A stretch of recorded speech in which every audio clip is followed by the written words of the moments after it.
Hello, welcome to Philosophy Roulette number 118, that is 118, where we get philosophy papers off the internet and read and review them live for your viewing pleasure. So, let's just see what's new. If it's all the same stuff, I'll go look someplace else, but we'll find out what is new this Saturday morning. Acta Analytica.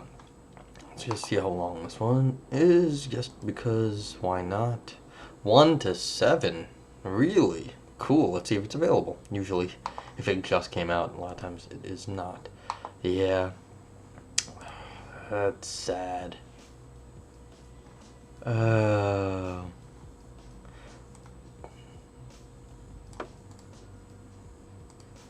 mean, sometimes they have it on their website.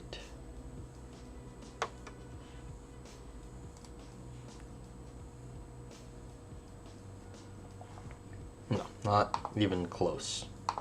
Too bad. Acta Biotheoretica. Problem with this one is they are, ooh man, are they like scientific? Like, I can't like sound HMANN algorithm with the BNN CNN like algorithm and blah blah blah. It's very tough. Yeah, I was just looking at all this stuff the other day, and unfortunately, nothing. I've covered most of the new things, and the journals that are on the front page, they tend to they update a lot. I don't know if they publish a lot, but they definitely put out new material very regularly because they're always updating. So it's the same people on the front page of Phil Papers. So let's go to the journal section, go find a journal I haven't looked at least recently or in a while, and we'll find something. Oxford Studies in Metaethics. Don't think I've ever looked at them. Let's see if the forthcoming has page numbers on it. It does not. So okay, so let's see what we got here. No. Okay, everything is too long in Oxford Study in Metaethics. Oh, or they just don't have page numbers. Let's see. So all right, let's try something from last year then, or 2 years ago now. See if this has a better. That's unfortunate. Okay. So I can't use. Oh.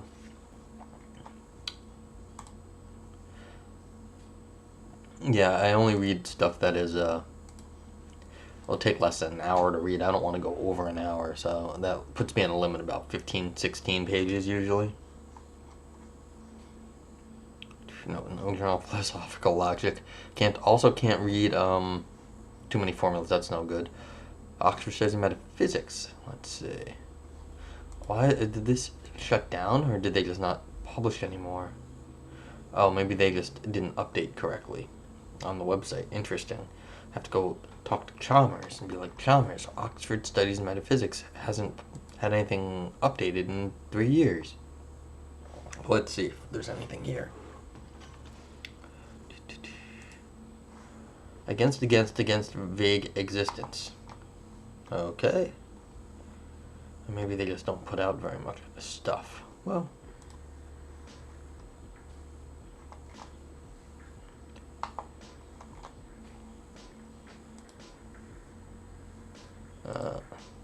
No, we need against, not just vague existence. Although, this was a book. That also kills sometimes the search for the words because they are just too common. Alright, I am having no success today in finding papers. Oh, I keep doing the same thing.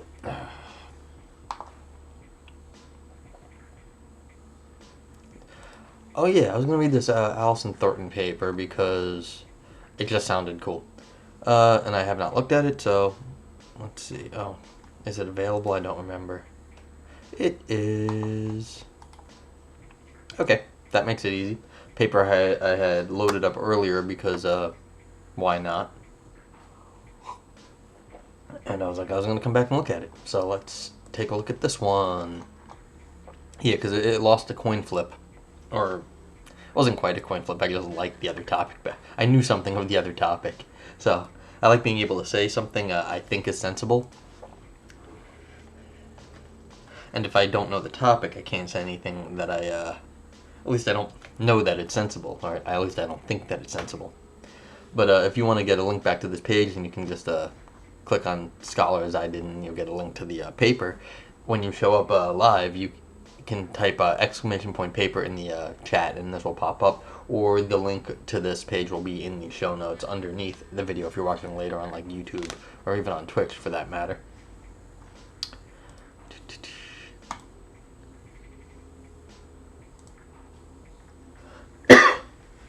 Excuse me.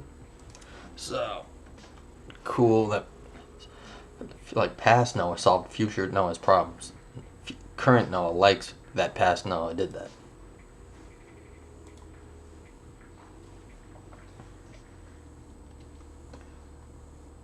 What was that? Oh yeah. Okay, we're good to go. There was a paper about how you can't predict what your future self wants. Because how would you know what your future self wants? That future you is not you. But I responded in the video review that I like having good reasoning. Like Noah always likes good reasoning, and so Noah likes when past self does smart things. And so I don't have to say future Noah likes. I can't predict what future me wants, but I can know that I used good reasoning and update on my reasoning skills at any given time, and I'm more pleased in the future when past Noah was smart. So you don't really don't worry about the future. Don't worry about your future self being angry with current self, as long as you are always working very hard on getting what you want, right? Okay, so that said, hylomorphic animalism. See, this is just a cool, like, putting two good words together. Alright, Allison Thornton. In this paper, I defend a thesis about the persistence of human persons that is conditional on certain metaphysical assumptions. Those assumptions belong to a view called hylomorphic animalism. According to that view, we are animals, and animals are living organisms that result from a form of configuring matter. In this section, I'll discuss the details of hylomorphic animalism that are relevant to the debate about whether we survive death. Excuse me. Animalism is the view that we human persons are animalism. It is a view that admits many varieties. Some varieties entail that we are wholly material things, some do not. Some delineate the conditions of our persistence through time, some do not.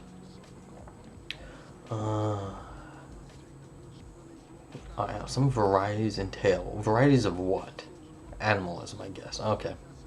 In this paper, the variety of animalism I will assume implies not only that we are animals, but also that we are necessarily animals. So the variety in question does not have implications about the criteria for our identity over time. We last across an interval just in case a particular animal does. In addition, the variety of animalism I will assume is a hylomorphic one. That is, it implies that animals are body-form compounds. More details to follow. Well, that's hylomorphic. Thus, on the variety of animalism in question, the conditions of our persistence, especially those related to our deaths, depend on what a hylomorphist can say about whether, and if so how, animals persist after death. And what can she say? According to the hylomorphist, the material body of the animal is its body, but body can be said in two ways. In one sense, the animal is a body. In another sense, the animal has a body. The body that the animal is a complex, organized, metabolizing object. It is, for example, the living, breathing thing that is Shamu. It is not in this sense of body that an animal has a body. Shamu is not partially a living animal. By the sense of body in which Shamu has a body, we mean the purely material aspect of Shamu. We mean the stuff that in itself is not living, but which happens to be caught up in the life of the animal. It is this second sense of body according to which an animal has a body. For the hylomorphist, body in the second sense is a component of the animal. Body in the first sense is the compound of the body in the second sense and something else. The form is the other part of the animal, and it is immaterial. Form is defined functionally. It is whatever immaterial thing it is that configures the body in the second sense of an individual of a certain kind. Seconds to be an individual of a certain kind. In the case of an animal, it takes the body in the second sense and makes it a particular living and sentient body in the first sense, an individual. In the case of a human animal in particular, the form is what makes body not only a living and sentient individual, but also a rational one. Really? We're rational? Yeah, well, okay. That has nothing to do with anything in this paper, but yes, finding ourselves rational is, depends what you mean by rational. We follow a tradition of usually calling the forms of living things souls. On the hylomorphism, we are considering it is possible that human souls exist without their wholes for at least some of the time that they exist. So the souls exist without their wholes, with the W in there. So I guess that just means that without their body there. Okay, whatever. I'm sure that explained. Note that this assumption is compatible with souls needing to be a part of a material whole for some, perhaps, initial phase of their existence. In fact, on the hylomorphism we are considering, human souls survive the death of the compounds of which they are parts. I will not give an argument in support of the claim that human souls can exist without being part of a compound. I will not even argue that the claim makes any more sense than the claim that a knot could continue to exist after the rope it was in is burned to ashes. Rather, I will argue that it does make sense, following many others who have found it sensible enough to evaluate. Okay, so like a knot can persist past the demise of the rope, then so too can the soul exist past the demise of the physical body, I guess, the material body. A hylomorphic account of death is that is the separation of the soul from the body. Its cessation of the form performing its typical function, though perhaps the form continues to strive to perform that function. Thus, after death, there isn't a living sentient body that is a body in the first sense anymore, because that would be something dependent for its existence on the soul doing its work. So that would be zombie sort of thing. This is why some take the word dead to be alienins, an adjective that negates the applicability of what it modifies, like decoy and pseudo. Some believe dead to be like decoy and pseudo when modifying animal, because they think that a dead animal is not really an animal. Okay. Animals are things that are alive, and if a soul is what makes a non-living body alive, whereas there is not a soul, there is not an animal. Thus, on the standard hylomorphic account of death, although the human soul is understood to survive death, the human animal is not. Whether that entails or is compatible with us, the person surviving death, is debatable. It's a debate we are now in a position to survey and contribute to. Okay, so I'm gonna do. I know this is maybe I got this from Heidegger a long time ago. I'll use demise just to talk about the. When I say demise, I mean the demise of the physical body, not the soul, because that's just how I make it simple in my head. And I'm pretty sure Heidegger, I got that at some point, a long time ago. But I make this distinction between demise and death. Death is the sort of global thing in my head, but demise is if in the theories where you're separating these sorts of things out, demise is the physical body to me. So when I say demise, I'm usually talking about physical, the body death. And so since that pertains here, I just want to be clear about my terminology. So if I make a comment, I'm not don't sound like I'm saying the wrong thing. Okay. On whether we survive death, but that would be the demise of the body in my head. So, and an argument against the claim that we do. The opposing parties in the debate on whether we survive death are corruptionists and survivalists. Corruptionists contend that we don't survive our deaths, and survivalists contend that we do. Before we get, this is why I read this paper, because it looked like it had fun terms in it. I haven't really touched this debate before, but it has fun terms, so maybe I'll keep looking at it. Before getting into the defenses of these positions, I want to acknowledge that much of the reasoning for and against them comes out in the context of discussing what other hylomorphists have thought about the matter. The hylomorphic view I sketched above roughly belongs, of course, to the Aristotelian and Thomistic traditions, and much of the contemporary conversation about corruptionism and survivalism from a hylomorphic perspective has centered on figuring out to which of those camps Aquinas belonged. I will admit, and if it's not already clear, it will become obvious below, that it is not one of my present goals to stay true to what Aristotle or Aquinas actually held. Nevertheless, the work on figuring out what they believed about death has suggested good reasons for and against the view that we can survive it. It's those reasons that will come into play in this paper, and I won't bother very much here about whether Aquinas or Aristotle actually had those reasons.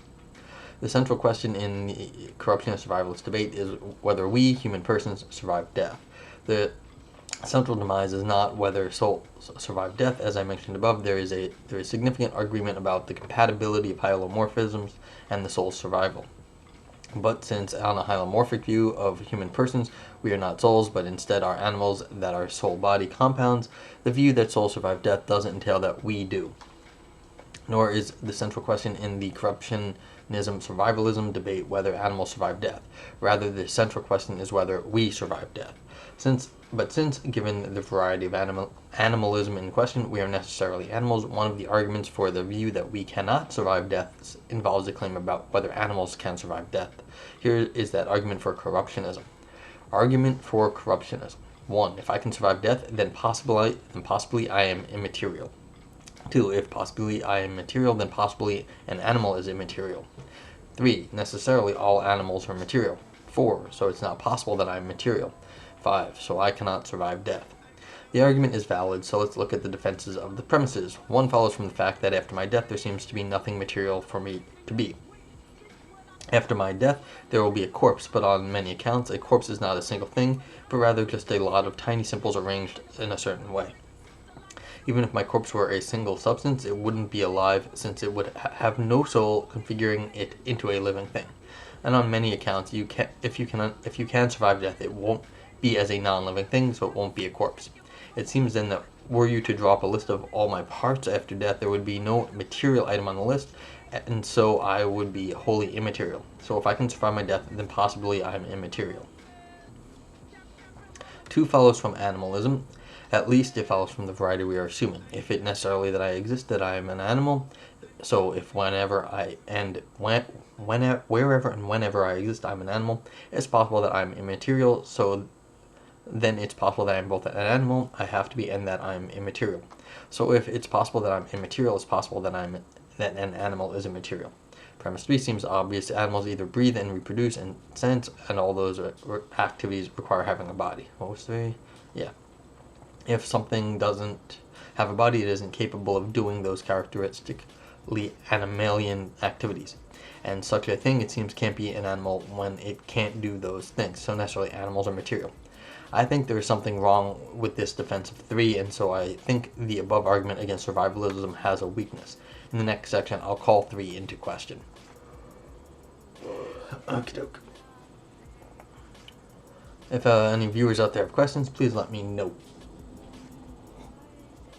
Write a note in the chat box and I will attempt to answer them. I reply to the argument for corruptionism. Here I'll deny that necessarily animals are material by distinguishing between necessarily being material and being normatively material, arguing that something can be normatively material without necessarily being material, and that we only have reason to believe that animals are normatively material. If animals aren't material necessarily, then possibly an animal is immaterial. Alright, so we're going to go with normative versus being material versus being normatively material. So I guess that's the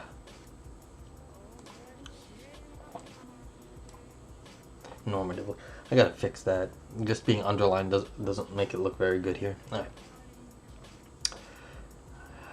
Okay, if animals aren't material necessarily, then possibly an animal is immaterial. Okay.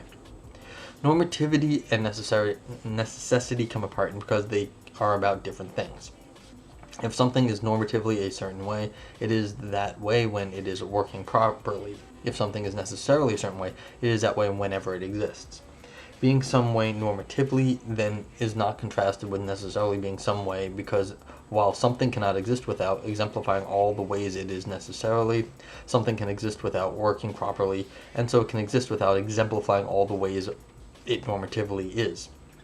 If something is normatively a certain way but not in fact that way, it is defective. For an example, if an individual, we'll call him Tony, he's a tiger. Really? Okay, we're going to go with the sugary cereal. What was that called? Tony the tiger is oh man, I like that stuff too. Frosted Flakes is normatively four-legged but not in fact four-legged. He is defective. Okay. But notice that being a defective tiger does not entail being a tiger. Defective, in other words, is an alienans. If necessarily tigers are four-legged, on the other hand, then three-legged Tony wouldn't be a tiger, even if he had all the stripes and whiskers and DNA of a tiger. But I mean, Tony the Tiger is a cartoon character that is on a cereal box of Frosted Flakes, isn't it? We'll see. Here's another illustration. Basketball is normatively a game in which players on a team... Yeah, I don't really like this example. I think it's just sort of one of those... Why use this sort of thing in terms... Well, I guess you want to use it in terms of animals. But, like, this sort of defective... I don't know. It just seems like you're going to run into, like, maybe the social theorists will be angry with you, or the ableist crowd. I wonder if you could use a different example there. I mean, I understand that in this context you need something to be normatively an animal, just in, like, sort of the normal way of an animal. And especially if you're using Aristotelian theory, you're going to get these sorts of examples. But it seems unfortunate nowadays, because, but whatever. Okay, it won't make any difference in the course of this paper. Here's another illustration. Basketball is normatively a game in which players on teams score points by throwing a ball into a hoop without traveling, fouling, double dribbling, etc. In other words, it is normatively a game in which 10 people try to score points while following the rules of basketball. Sometimes, however, players break the rules. Sometimes they travel, for instance, but when they travel, they're still playing basketball. Even when they break the rules that specify what's normative for the game, they're still playing basketball. But when they do break the rules, such rules, they're playing the game defectively. That is why they get a penalty, which signals defective play. However, when players get a penalty, they're still playing. After all, players don't get penalized if they are not playing it. If necessarily, basketball is a game in which players score points by throwing a ball into a hoop without traveling, then no one could travel while playing basketball. But people do travel while playing basketball. Yeah. Then, of course, there's a guile where you can play sort of at the edges very chippily, and you'll think, well, that's not the right way to play, but you're still winning more, and it's like, maybe that is the right way to play. Not sure.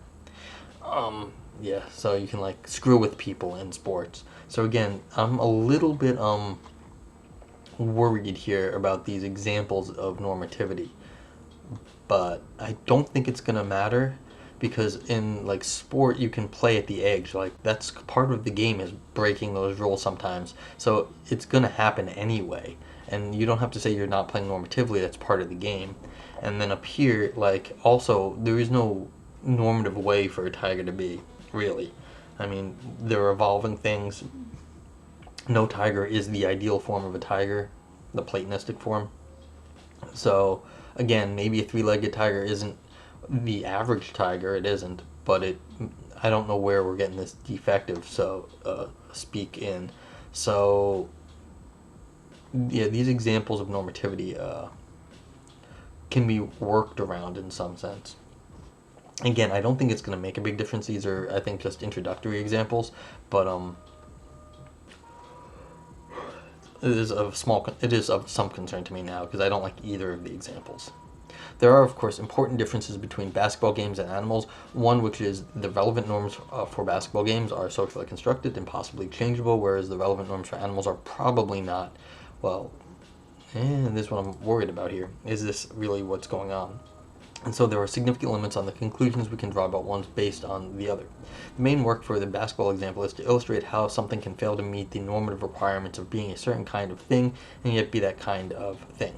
That is what I think basketball games and animals have in common. I will argue that animals are not material necessarily, but rather that normatively material, in much the way that it is normatively, but not necessarily that basketball players not travel. I will argue, in other words, that animals can be immaterial. It's just that when they are, they're defective. Say you had a three-legged tiger and you gave the tiger a prosthetic limb, giving it a fourth leg. Now, tigers are normatively not with plastic legs, I'd go with. But that would be more of a... their legs are not that. So I would have used something more along those lines. So that way you wouldn't be defective, but it would be normatively, tigers are not made out of plastic.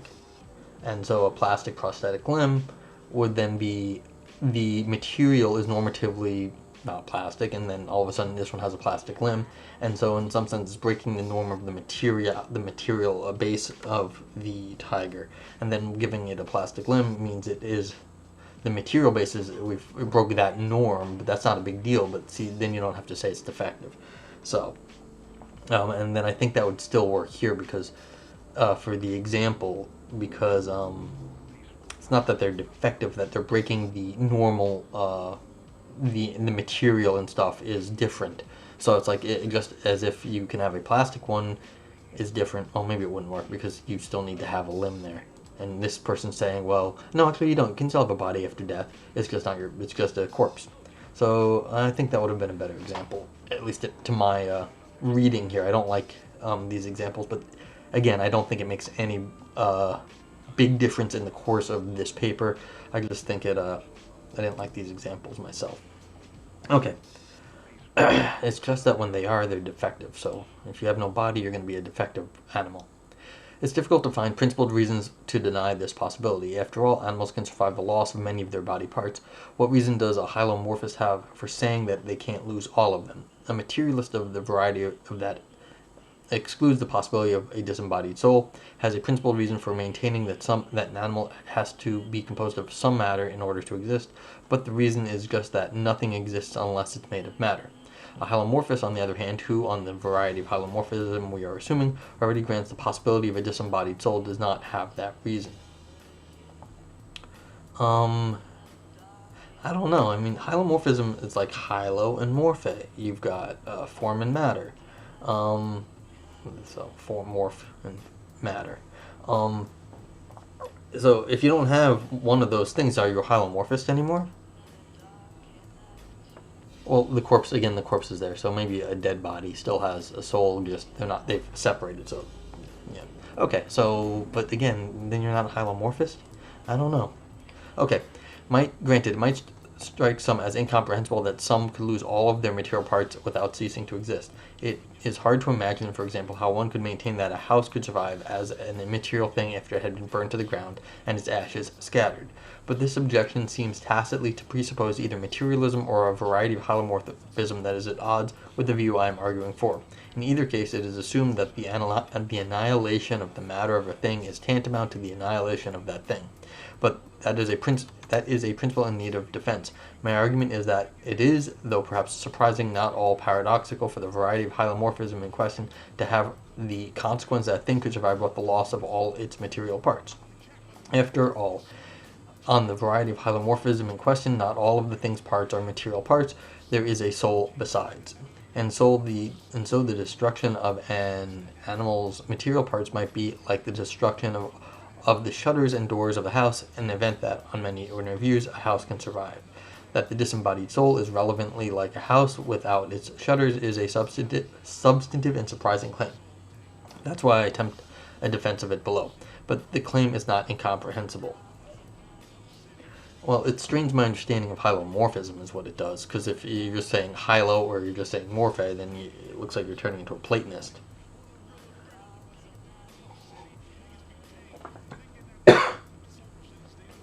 Alright, so, again, all my complaints at the moment are actually, I don't think are very significant. I'm pretty sure the author has a defense for all this stuff, so I'm really still with them at this point. So sometimes I'm not. I'm like, well, I'm kind of being grumpy. At this point, I'm actually pretty good. I'm feeling pretty good about stuff for this author. So, because I'm being grumpy. Perhaps it will be insisted that animals necessarily have at least some material part normatively defined, though the concept may be. After all, the variation that normative concepts allow is generally limited by a core of necessity. Even if basketball, for example, is normatively defined, there is a limit on how many or which rules can be broken, and if athletes on a court break those rules, whatever they're doing out there is not playing basketball. If you're like grossly cheating, you're not playing basketball anymore. Likewise, it might be argued the fact that an animal can lose some of its body does not show that it can lose all of it. There is a limit on the number and maybe type of material parts that an animal can lose without ceasing to be an animal. But why should we think that? Why should we think that an animal without well, there's a sore rights problem here. It's a righties. So why should we think that an animal without its body is like a basketball on which almost everyone violates almost all of the rules? Why should we think that these things are usually composed matter and form must be so composed? It might be argued that being material or having a body part of the core of necessity of the concept animal because the animals need bodies to perform the characteristic functions like sensing and metabolizing, and things need to be performing characteristically animal functions in order to be animals. But the second conjunct isn't right. Something can cease having its characteristic features or stop doing its characteristic activities and remain the kind of thing that those features and activities are characteristic of. The fact that animals need bodies to perform their characteristic functions suggests no more than that being material is a normative part of the concept animal, a feature that animals have when they're working well. So even if animals need bodies to perform their characteristic functions, they may not need bodies in order to exist. Yeah, again, I'm having trouble with these examples because, like, if some people, like, you see them playing baseball and you ask them, hey, what's up? How you guys doing? And say, oh, good, we're great, we're playing basketball. And it's like, no, you're playing baseball. Like, you've got mitts, you've got bats, you've got gloves. You're playing, there's no hoop. They'll say, no, we're playing basketball. I'm like, you don't know what the meaning of basketball is then. And so it's like, if you take everything away, I'm not like if you take everything when you're doing something else, it's like you don't know what the meaning of the terms is then. It's like there's some sort of other sort of confusion here. And so it's like if you start taking everything away and replacing it with something else, it's like you're not doing the same thing anymore. And so it's just this is why I say the Sorites problem here. It's like if you keep taking things away, then at a certain point there's going to be a problem with identifying what's going on. And so it's like, yeah, you can take away all the different things. It's like, and you've got a storage. Well, is this still an animal with one less hip? Sure. If this is it still an animal with one less toe? Sure. It's like, but at a certain point, there's going to be a problem because it's yeah, it seems like a Sorites here on the concept of animal. It's like you're playing baseball, not basketball. Like, are you guys crazy? Yeah, like playing soccer, or football. But it sure ain't basketball. So it seems to me that convincingly denying the possibility that an animal becomes immaterial is difficult, especially while granting, it's a Sorites, especially while granting the hylomorphic picture according to which animals have a purely immaterial component that can exist disembodied. I don't know whether the difficulty is due to an absence of good arguments against the possibility, or because arguments for claims about what's necessary require premises about what is necessary, and it's difficult to find relevant ones that the opposing parties in this debate agree on. Well, this is entirely true. What author is saying here.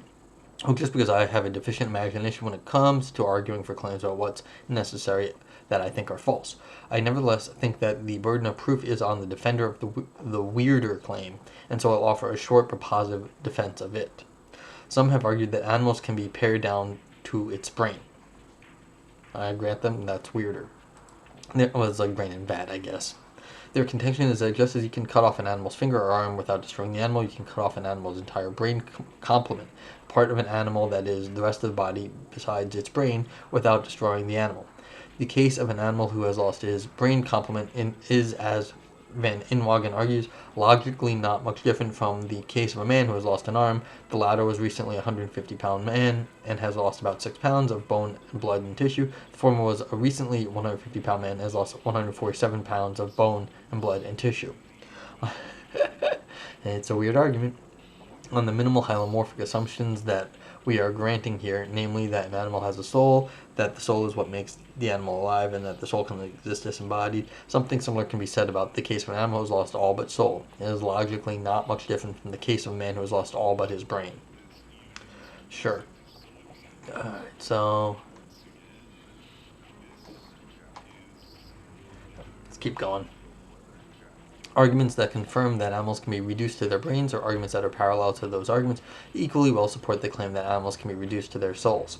For example, Proust argues that the most plausible way of rendering how much an animal can survive the loss of is in terms of functional complexity, and that in humans, since the brain controls and coordinates the functioning of many other parts, this measure classifies the brain as the minimal part an organism needs to survive.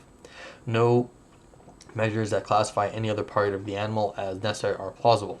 For example, a measure that limited the size, weight, or number of organs removable would rule as necessary parts of the body besides the brain, but that measure is not plausible. We can imagine some suffering from something like elephantiasis, such that if her affected limbs are a significant percentage of her weight, size, and number of organs, if each cell counts as a kind of functional organ. But even so, it seems that she could survive the loss of those limbs. It is not the size of the animal's limbs that are relevant to whether she can survive without them. Another measure which tracks the importance of organs also fares poorly. Many organs are equally important, so it seems unlikely that comparisons between them make sense. For Proust, the upshot of these considerations is that some animals, like human beings, can survive the loss of all their body parts except for their brains. It seems that for the hylomorphist of the sort we are discussing, the soul has the functional role that the brain does on the materialist picture. The soul controls and coordinates the functioning of many other parts. In fact, we have defined the soul as something that coordinates non-living material and turns it into something living. If performing that functional role is the criterion by which we judge whether something is the minimal piece an animal needs for survival, it seems that on the hylomorphic picture, the soul is all an animal needs to survive. In defense of the idea that a functioning but detached brain is a living animal, Proust notes that at least a part of what defines an organism as living organism of its natural kind is not the actual performance of the life functions, but something more like a striving for such performance. Think of the fish out of water, which struggles to extract oxygen from its unnatural environment. As long as it's striving, it's alive. Perhaps the separated soul continues to strive for the performance of life functions, and so is like a fish out of water as long as it's alive as long as it's striving. Okay, this is interesting, but it's it makes it seem like the soul, if this whole parts of cutting up material bodies, it seems like you're cutting up material bodies up into the point where you get to the soul, and then you stop at the soul. But the form of the body then, the separate soul, it seems like the soul is then being treated like a material thing you could cut up and cut out. And then it's like, well, is it really a soul anymore? Or is it some sort of second substance, but it's still a material substance, just a different one? And then would we have a further soul that connects those two things? I don't know. Not sure about this sort of stuff. Okay, similarly to Proust, Van Inwagen argues that an animal can be radically maimed to the extent that all that remains of it is brain-shaped, or made up entirely of the simples that we had virtually composed the virtual object that was the animal's brain. Van Inwagen employs a political analogy to illustrate his claim. We are to imagine an empire governed almost entirely from its imperial palace. The palace delivers instructions to the empire, thereby directing all of the empire's business, the flow of commodities within its borders, the local administration of the courts and police, etc. We are then to imagine a catastrophe isolating the palace so that no information about the empire can get out and get in, and no information or instructions for the empire to follow can get out. The empire consequently falls apart. As soon as the flow of coordinating information from the palace stops, the empire shrinks to comprise the isolated palace staff, not quite ceasing to exist. Van Inwagen argues that a severed brain kept alive by some elaborate machine perhaps is like the isolated palace. Just as the catastrophe that struck the empire reduced the empire to the size of its palace, so too would separating the brain from the rest of the body reduce the organism to the size of its brain. On the hylomorphic view we are considering, it seems that the soul has a role very much like the role of the imperial palace or the brain on Van Inwagen's picture. Soul is, by its functional definition, the thing responsible for making some matter the matter of a particular living organism, and it coordinates and unifies all of what would otherwise not be part of an organism or caught up in the life of that organism.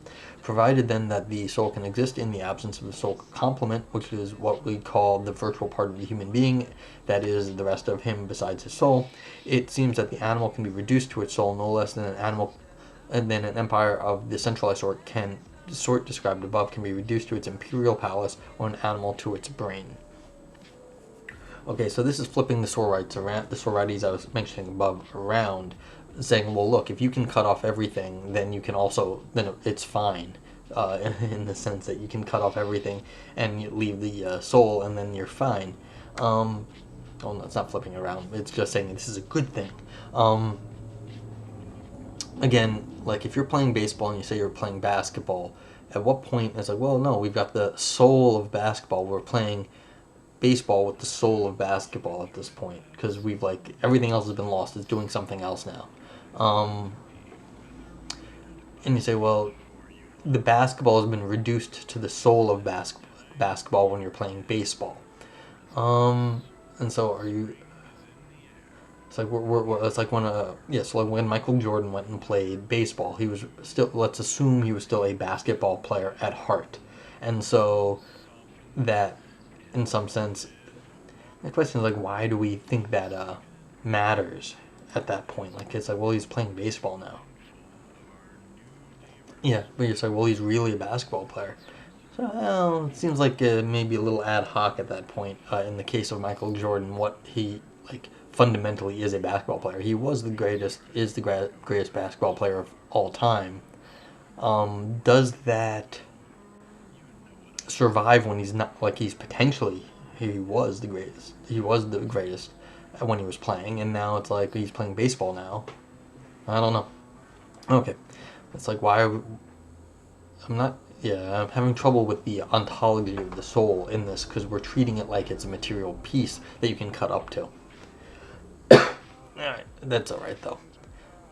The Afterlife Puzzle. Nevertheless, this picture of the afterlife presents a puzzle. Prior to the soul's separation from the body, both the soul and the animal exist, but the animal has parts the soul doesn't have, and the soul and the animal are distinct from one another. After the soul separation, however, the animal continues to exist. You see, like, this separation talk. It's not like you're separating a finger, but they're treating it like that. However, the animal continues to exist, which is what I'm suggesting. The soul and the animal seem not to be distinct. In fact, if the animal survives death, it seems that the animal becomes the soul. But if the animal were to become soul, then two distinct objects would become the same object, and that is impossible. Something has to give. Is it that the animal can survive death? You see, my worry here is not that two things become the same object, is that hylomorphism doesn't make sense anymore at this point. So it's like I have a different intuition here. I'm going to go attacking the semantics of the presuppositions about hylomorphism, not the ontology of the thing at that point. So, but again, if you're a hylomorphist, that's not what you would do, but I'm not a hylomorphist, so. Alright. Yeah, it's like, what do you do with this impossibility? I'm going to reject the assumption, not the other things. Is it that the animal can survive death? Not necessarily. The general concern about distinct things, one of which is a part of the other, becomes the same thing, is not without precedent, and there are a variety of ways to mitigate the concern. The above puzzle about the afterlife is a version of the familiar body-minus puzzle of material constitution. To illustrate the problem, consider a well-formed and properly functioning cat named Tibbles, and consider the large part of Tibbles that includes all of her except her tail. We'll consider that large part of Tibbles that excludes her tail's Tib. Tibbles and Tib are not identical. Tibbles has a tail, but Tib does not. But suppose that at some point an accident occurs and Tibbles' tail is annihilated. After the accident, it seems Tibbles and Tib are identical. But if Tibbles and Tib are identical, then the two distinct objects is the same object, and that is impossible. We have a problem. Well, one was in the past, and the other's not. Alright. This problem, I'm sure this is way beyond me. I don't deal with this stuff. This problem generalizes to create a puzzle about anything that can lose a part. For anything that can lose a part, I haven't had a haircut in forever, and I'd like to lose some of this part. Hello, COVID-19 peoples. For anything that can lose a part, that thing, body, has a large proper part, body minus. Body and body minus are not identical. Body has a part that body minus does not. However, when body loses a part, body distinct from body minus seems to become identical to body minus, thus the puzzle. There are a variety of resolutions to this puzzle, and because the puzzle is about the afterlife, is a version of the body minus puzzle, its resolution model answers to the afterlife puzzle. This follows from the previous discussion, but I'm like, my criticisms in my head are starting to build up, so. Well, not my criticisms. These, like I said, none of these criticisms are actually that bad, because I'm starting to get grumpier. But it's really not bad. Like, this is well-argued paper, so it's fine.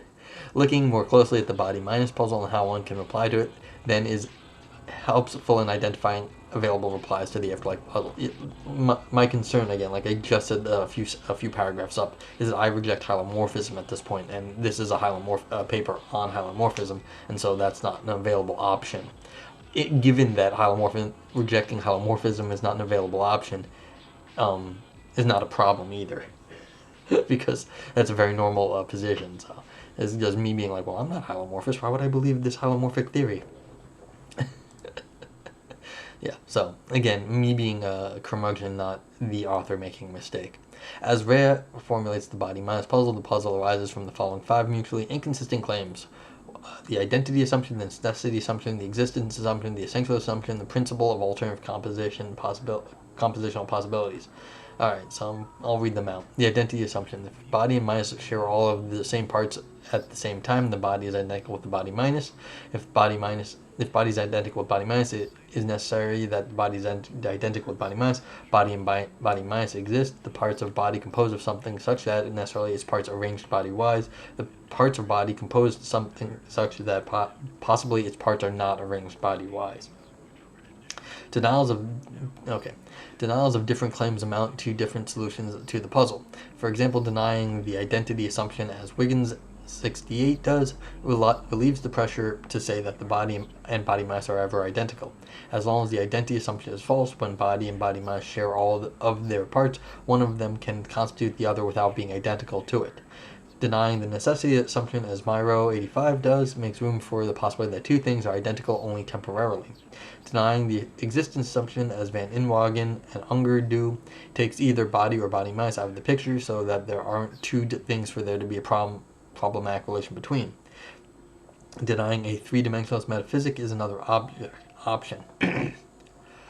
Given the doctrine of temporal parts and modifying the above assumptions accordingly, the body minus puzzle does not get off the ground, even if all 5 modified assumptions are true. This is because if things don't have temporal parts, then body has a temporal part that body minus doesn't have. It has, for example, a temporal part that fills up the region of space-time that occupies up to the annihilation of its tail. If body has parts that body minus doesn't have, then identity assumption, even when modified to suit a 4-dimensionalist metaphysic, doesn't tell us that body and body minus are identical. Besides these, there are many other possible ways to resolve the above puzzle, but I will not continue the survey here. Yeah. I mean, I think this is what I was saying in the past and in the future, is this 4-dimensionalist picture. So, this is what I mean. Nothing I'm saying today, like, I don't feel any of the things, my complaints are anywhere near decisive, so it's just, like, this is all a matter of my complaints against this paper are all just, like, opinions here, not problems for the author. Sometimes, like, other times, I think they are problems for the author, but not today. To turn the body-minus puzzle into the Afterlife Puzzle, substitute soul for body-minus and animal for body in each of the above assumptions. Denials of the different adjusted claims, or the adoption of the doctrine of different temporal parts, amounts to different solutions to the puzzle. The question at hand is this: which, if any, of these solutions are available to the defender of the disembodied animals as described in this paper? Available solutions are those consistent with the following: 1. Basic hylomorphism, as described in Section 1. 2. Animalism, as described in Section 1. 3. The thesis that an animal can exist without its body. If there are no available solutions, hylomorphic animalists, survivalism succumbs to afterlife problems. Disembodied animals are things we can never become. If, however, there is an available solution, there is nothing mereological in our way. You see, I did just deny hylomorphism, so that's why it's like, this doesn't get off the ground for me, but then again, nothing I say matters here either. It's clear that some solutions are unavailable. The hylomorphist could not adopt physicalist solutions. For example, she could not adopt Unger's eliminativist solution, according to which there are no compounds. On the additional assumption that compounds can survive the loss of some of their parts, she could not adopt Chisholm's mereological essentialist solutions either. Nevertheless, several replies are promising. For example, the defender of disembodied animals could reject the identity assumption. This is the solution that Stump proposes. According to Stump, we are animals, and necessarily so, but we survive death without matter.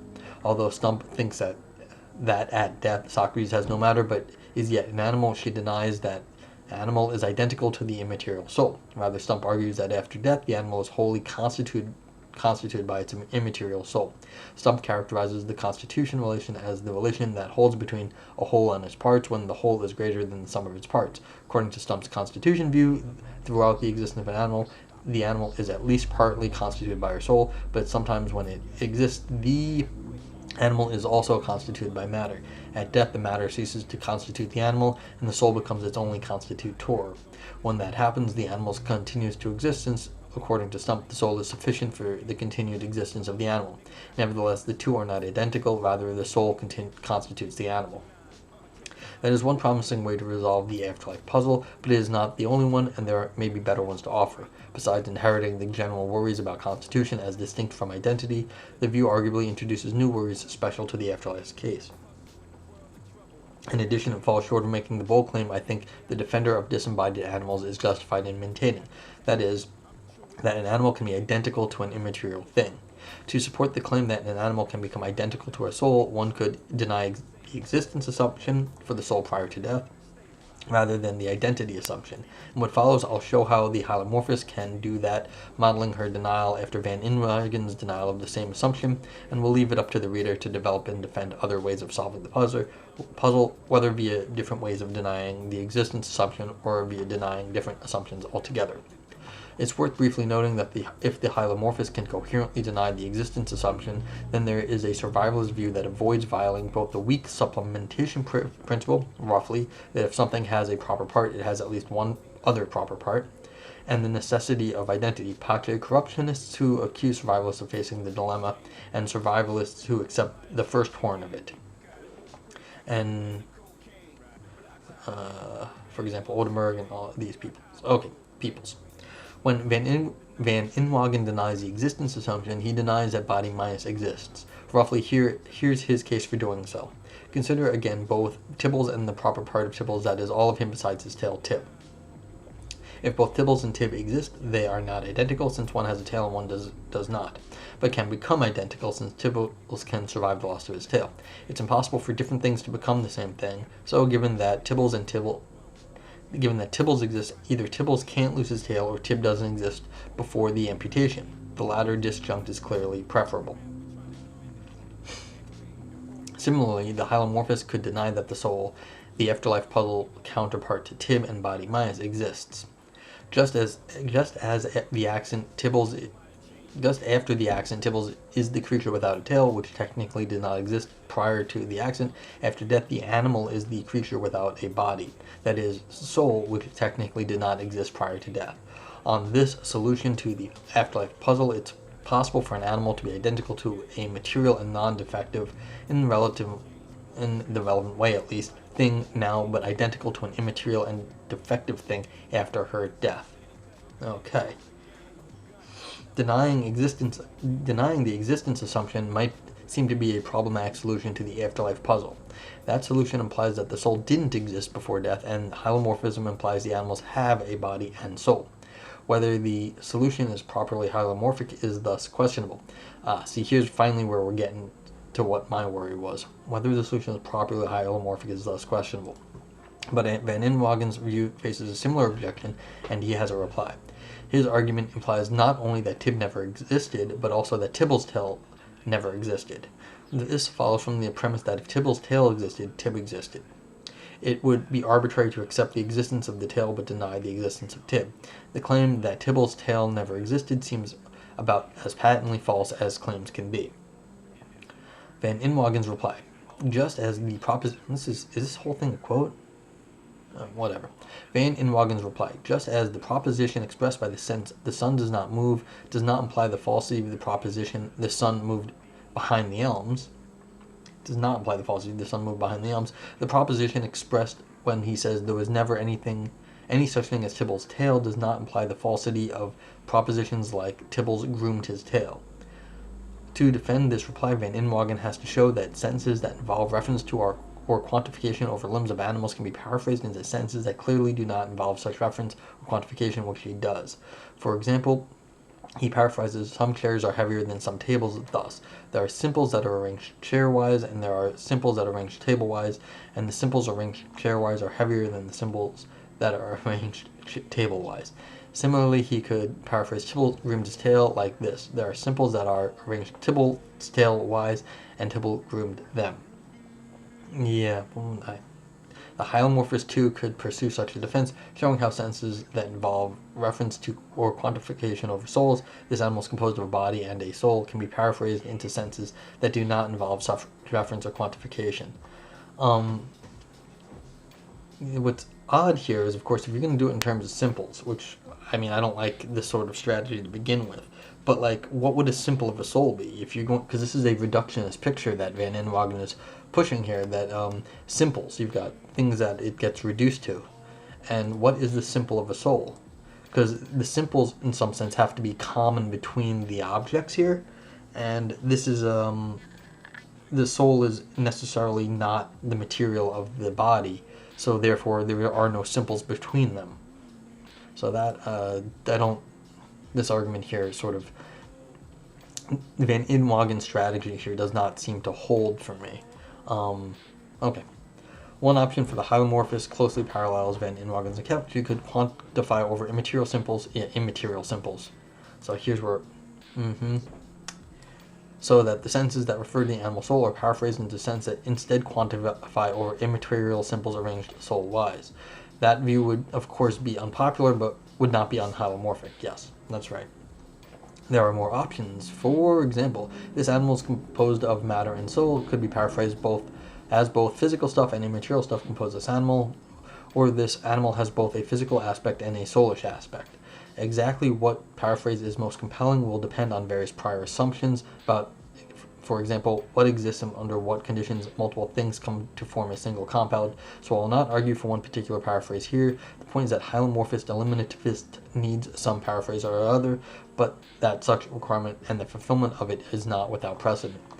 Yeah, but you see, the point is that you can have that the things are made of the same sort of simples, and the whole point of a soul is that it's not made of the same sort of simples as the material. So I think it's of a different kind, and that would throw a monkey in the works, wrench in the works here. So I'm not entirely happy with this argument. Okay, still. The need for such paraphrasing should not disqualify a hylomorphist view from being hylomorphic any more than the need for paraphrasing about brains within Van Inwagen's account should disqualify it from being a view that can make sense of the claim that, unlike most animals, jellyfish lack brains. On Van Inwagen's view, of course, all animals lack brains, jellyfish or not. But that does not preclude the defender of his view from distinguishing between jellyfish and other animals according to standard phylogenetic rules, which classify jellyfish as unique in the animal that lacks a brain family. This is because Van Inwagen's eliminativism is not a revelation about biology. It doesn't suggest anything like that mammals are neurologically more similar to jellyfish than previously thought. If Van Inwagen is right, mammals and jellyfish are no less distinguishable than if he's wrong. Similarly, if the hylomorphist who denies the existence assumption is right, it is not thereby especially difficult to distinguish between the hylomorphic animal and something without a form. If there can be something neurologically distinctive about non-jellyfish on Van Inwagen's view, there can be something formally distinctive about hylomorphic animals on the view in question.